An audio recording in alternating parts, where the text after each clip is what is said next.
Hey guys, I want to talk through this week's assignment and then I want to talk just briefly about some things to be looking for in Chapter 4. So, first of all, congratulations, you're on to part 2 of the book. So, you're about a third of the way there. So, the assignment for Wednesday is really not much different than a regular writing prompt that you guys have been doing over the last few weeks. But I am giving you the option to work in groups of 2 to 3 if you would like to, and that can look however you want. If you're in the same advocacy with a friend in Advanced English 11, then go for it.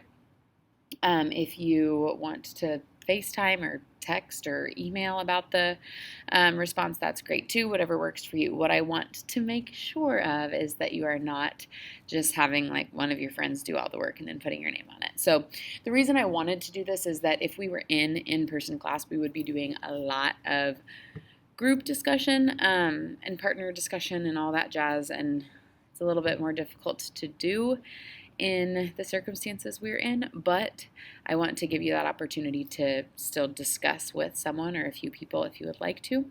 By no means do you have to do that. You can still just write the responses on your own and work individually. That's totally fine.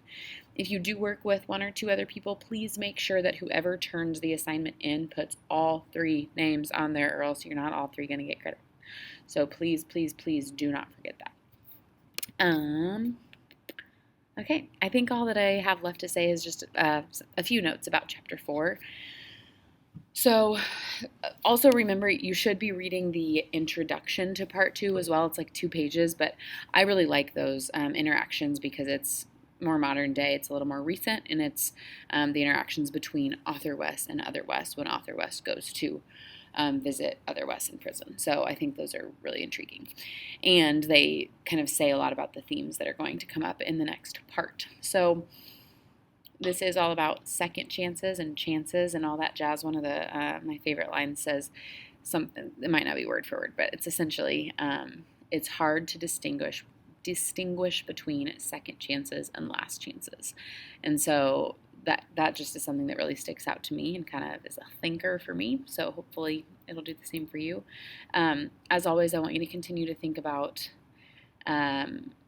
what influences you think are the most influential for each of the Wesses.